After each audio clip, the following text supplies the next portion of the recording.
Nous allons attaquer un chapitre essentiel, la loi normale. Deux types de lois normales, les lois N01 et les lois NM sigma. Démarrons par N01. La loi normale N01 possède une densité qui est indiquée ici. Un peu compliquée évidemment à intégrer pour une loi continue. Pourquoi avoir choisi une densité aussi compliquée? Eh bien en fait, ceci donne cette courbe-là, qui représente une cloche, dont vous avez déjà peut-être souvent entendu parler, car c'est quelque chose qu'on retrouve très souvent dans la vie courante. Quand on fait un nombre d'expériences un grand nombre de fois, et qu'on compte le nombre de réussites des uns et des autres, on obtient souvent quelque chose qui est proche d'une cloche. Il y a beaucoup d'exemples et d'exercices à traiter en TP là-dessus. Eh bien, suite à ces observations, on a décidé de retrouver une loi qui pouvait ressembler à ces observations et permettre de les ajuster. Et c'est devenu la loi normale. La loi N01 est centrée sur sa moyenne, le 0, qui se situe ici sur le graphe, et l'écart type c'est 1. Ça correspond à la largeur ici sur la courbe. Comme cette densité est difficilement intégrable, eh bien on va utiliser une table. Alors évidemment, dans toutes les calculatrices modernes et les ordinateurs, on est aussi capable de calculer directement les valeurs de loi normale. Mais ça oublie les spécificités de cette loi et c'est donc dommage de s'en passer. On va noter sa fonction de répartition pi de t. Je vous rappelle que par définition, la fonction, c'est la probabilité que x soit inférieur ou égal à t, c'est-à-dire l'intégrale de moins l'infini à t de cette jolie densité. Évidemment, on n'est pas capable de la calculer, d'où les tables qui ont été obtenues à une certaine époque par ordinateur. Voilà. Alors ces tables, on les trouve partout sur Internet, c'est pour ça que je n'ai mis ici qu'un seul extrait. Cette fonction de répartition, donc dans cette table, c'est ce qu'on retrouve ici, les probabilités, et ici, les valeurs de t en haut et sur le côté. Par exemple, si on cherche pi de 0,32, on va prendre 0,3 ici, 0,02 ici, l'intersection 0,6255. Ça, c'est ce qu'on appelle la lecture directe de la table. Pour la lecture inverse de la table, ce qui est très utilisé notamment en statistique, eh bien on va vous chercher une probabilité. Donc par exemple, on vous dit la probabilité c'est 0,6331 et on cherche le A qui donne cette probabilité. Donc cette fois-ci, c'est à l'intérieur de la table qu'on doit chercher quand la probabilité est donnée. On regarde 6331, alors vous remarquerez que forcément cette fonction est croissante comme toutes les fonctions de répartition, donc c'est plus facile à trouver, qui nous donne 0,34 comme valeur pour la valeur de A. Lecture inverse de la table. L'essentiel de cette fonction de répartition, ce sont ses propriétés qui vont nous permettre de calculer n'importe quelle probabilité, évidemment de manière approchée la plupart du temps. Alors, première propriété qui découle directement de la définition, la probabilité que x soit inférieur ou égal à b, par définition, c'est la valeur de la fonction de répartition en b.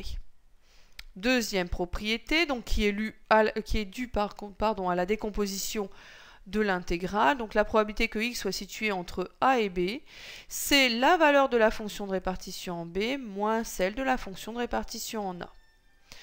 Si on travaille avec du supérieur ou égal, ce que je spécifie être la même chose que strictement, puisque l'égalité n'a aucune importance pour les fonctions continues, la probabilité que ce soit égal à une valeur pour une fonction continue, c'est 0. Donc si on travaille avec strictement au supérieur ou égal à b, eh bien c'est 1 moins pi de b, puisque ce sont deux événements contraires. Pi de moins b, c'est la probabilité que x soit supérieur ou égal à b, c'est aussi 1 moins pi de b, ça c'est lié à la symétrie de la courbe. La probabilité que x soit situé entre moins a et a, de même par symétrie, c'est 2 pi de a moins 1. Ces propriétés sont véritablement essentielles puisque c'est systématiquement à ça qu'on va se ramener quand on cherchera à utiliser des probabilités pour des lois normales quelconques. Nous allons travailler sur un deuxième type de loi, les lois normales NM sigma. Dans ces lois, les deux paramètres indiqués ici sont la moyenne et l'écart type de la loi. On les voit aussi intervenir ici à l'intérieur de la densité. Vous voyez, ici et là-haut. Évidemment, cette densité va être très compliquée, elle aussi, à intégrer. Mais on va se servir de la loi N01 et d'un retour à la valeur de pi, c'est-à-dire la fonction de répartition de N01, pour permettre l'intégration de cette densité et les calculs de probabilité. Cette méthode va s'appeler centrer et réduire. Elle est basée sur ce théorème très important qui dit que si on a une variable de loi normale nm sigma, en la centrant, c'est-à-dire en soustrayant sa moyenne, et en la réduisant, c'est-à-dire en divisant par l'écart type, on obtient une loi N01. Ainsi, si je cherche à calculer la probabilité que y soit compris entre a et b, en faisant la soustraction et divisé par l'écart type, je ne change pas cette probabilité puisque je l'ai fait de tous côtés de l'égalité. Et là, ici, ce qu'on trouve au milieu suit la loi N01. Du coup, on peut très facilement se ramener à pi et aux formules de pi qu'on a vues au-dessus. On va le voir tout de suite sur cet exemple. Imaginons qu'on ait une loi ici que j'ai choisi 5, 0,5. Pourquoi j'ai choisi cette loi particulièrement? C'est parce que il est très important de comprendre qu'il y a toujours deux paramètres dans la loi normale, séparés par une virgule ou parfois par un point-virgule quand on veut être plus clair. Donc ici, il faudra comprendre premier paramètre le 5, 0,5 le deuxième paramètre. Parfois, quand il n'y a qu'une seule virgule, on a l'impression qu'il n'y a qu'un paramètre. Mais non, il y a bien un de chaque côté. Et ça peut être aussi des chiffres à virgule. Donc si on choisit ce type de loi, par exemple, et on va prendre un x qui suit une loi N01, et on cherche à calculer ceci. Alors évidemment, c'est toujours un exemple. Donc, on va d'abord centrer et réduire ici ce qu'on fait de chaque côté. En ayant fait ça, cette partie au milieu, c'est une variable de loi normale, donc on peut tout simplement la remplacer par un x ensuite pour se débarrasser de cette formule désagréable. Je fais le calcul des deux côtés, j'obtiens ces deux valeurs. Là, je vais utiliser une première formule de pi, celle qui dit que la probabilité que x soit compris entre a et b, c'est pi de b moins pi de a. C'est ce que j'utilise ici. Ensuite, je me ramène, ici j'ai la valeur de pi, par contre ici, pi de moins 1,6, je ne peux pas le lire sur la table, qui va de 0 à 3. Donc j'utilise une autre formule de pi qui dit que pi de moins b, c'est 1 moins pi de b. Ce que j'obtiens ici. Évidemment, je simplifie, je vais faire mes recherches dans la table et j'obtiens la valeur de la probabilité recherchée. Cela fonctionne avec toutes les lois normales. C'est l'élément fondamental de toutes ces lois.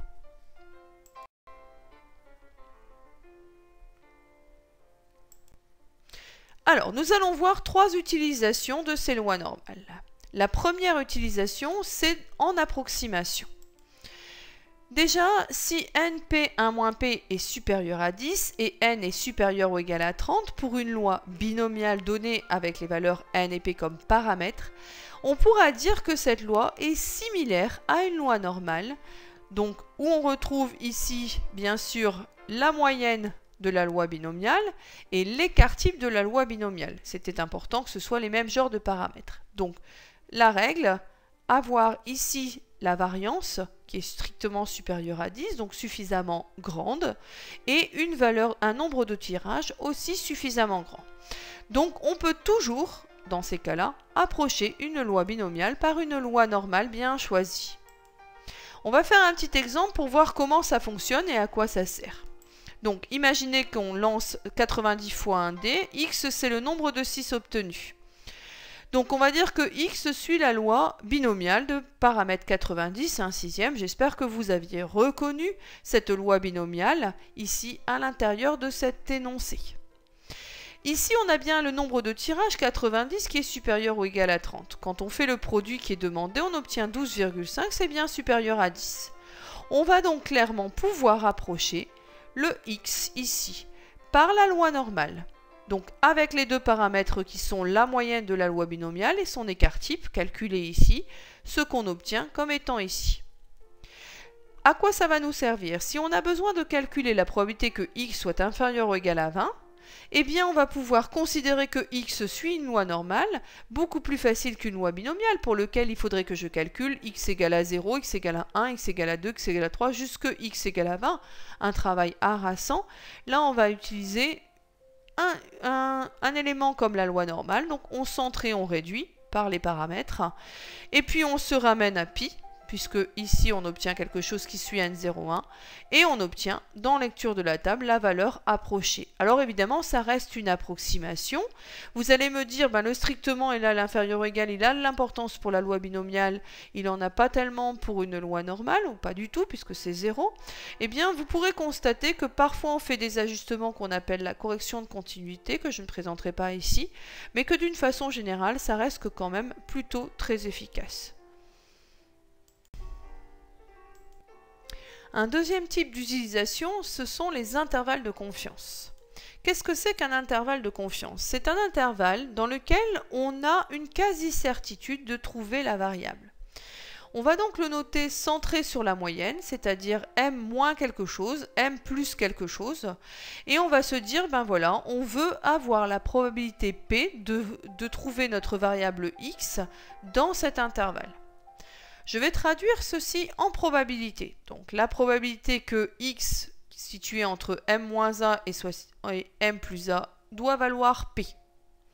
On va prendre cette formule et on va centrer et réduire, puisqu'on est en train de travailler dans le cadre d'une variable x qui suit une loi normale. Donc on centre par sa moyenne, que j'ai appelée m ici, on réduit, on divise par son écart type, que j'ai appelé sigma. Donc une fois qu'on a ça, on le sait, ceci suit la loi n01. Je vais donc utiliser une des formules de pi. Quand on est situé entre une valeur et moins cette valeur, on obtient 2pi de a sur sigma moins 1 qui doit être égal à p. C'est-à-dire pi de a sur sigma qui doit être égal à 1 plus p sur 2. Je vais appeler cette valeur de probabilité, donc qu'on peut retrouver dans la table, je vais l'appeler pi de z alpha. C'est une des valeurs que je peux retrouver dans la table de z alpha, dans la table de pi. Donc je vais l'appeler pi de z alpha, et donc comme pi de a sur sigma est égal à pi de z alpha, et que la fonction est bijective, clairement, ça veut dire que a sur sigma est égal à z alpha, il n'y a pas d'autre solution possible. Ici, et donc on obtient la valeur de a comme étant à z alpha fois sigma, c'est ce que je vais pouvoir obtenir sur mon intervalle de confiance. D'une façon générale, on va simplifier tout ça pour ne pas avoir tous ces calculs à faire à chaque fois. La plupart du temps, le P qui est donné, qui est une probabilité assez forte, c'est 1 moins alpha, qui est une autre probabilité qui correspond au risque et qui, elle, est une probabilité très faible. Donc, si je remplace mon P par 1 moins alpha, là-dedans, j'obtiens pi de z alpha égale 1 moins alpha sur 2. Vous comprenez pourquoi j'ai appelé ça z alpha, ça dépend de mon alpha. Donc je calcule ce pi de z alpha en fonction de cette valeur. Et du coup, sans faire pratiquement de calcul, ben je trouve mon intervalle en étant m moins z alpha fois sigma, ce que j'avais noté ici, comme valeur de a, m plus z alpha fois sigma. Pour que vous compreniez bien, je vous fais un petit exemple. Donc par exemple, si on travaille avec un x qui suit la même valeur que tout à l'heure, c'est-à-dire la loi normale de paramètre 15, 3,53. Donc attention, la virgule sépare bien les deux paramètres. Je vous ai dit, parfois on peut mettre des points-virgules dans les énoncés, c'est souvent plus clair. Donc, on cherche par exemple un intervalle de confiance à 91%, ça veut dire que notre probabilité P vaut 0,91. Notre alpha de ce fait vaut 1 moins 0,91, 0,09. Je vous avais dit, c'est toujours une petite valeur. Je calcule mon z alpha, donc je fais 1 moins 0,09 divisé par 2, j'obtiens 0,955, puis cette fois-ci je vais regarder dans ma table en lecture inversée, c'est-à-dire je cherche parmi les probabilités au cœur de la table où je peux trouver à peu près 0,955, à peu près, et j'obtiens donc la valeur de z alpha qui vaut à peu près 1,7. Maintenant que j'ai ça, il me reste plus qu'à la calculer, donc à la multiplier avec la valeur de sigma, qui ici vaut 3,53, deuxième paramètre de cette loi normale. J'obtiens à peu près 6. Puis pour faire mon intervalle de confiance, pour finir, je prends ma moyenne, 15, qui est le premier paramètre de ma loi, auquel je soustrais les 6 calculés là, où je les ajoute, c'est-à-dire 9,21. Je veux dire quoi? Que la probabilité que mon x soit situé dans 9,21, c'est 0,91. Donc avec 91%, on l'obtient là-dedans. Si on se ramène à ce qu'était x, pour petit souvenir, c'était le lancer de dés. Et x correspondait au nombre de 6 obtenus sur 90 lancers de dés. Eh bien, vous voyez très bien qu'on peut avoir principalement entre 9 et 21,6. Si vous aviez des paris à faire, vous ne diriez pas à la personne « je vais obtenir plus de 46 ». Non, vous diriez « je vais obtenir une vingtaine de 6 » et vous auriez beaucoup plus de sens d'obtenir le bon résultat. La dernière utilisation possible, c'est en statistique. C'est même l'un des fondements des statistiques inférentielles. Cependant, il y a beaucoup à dire et donc bien sûr ce ne sera pas possible dans cette vidéo. Je vous remercie de m'avoir suivi et je vous dis à bientôt.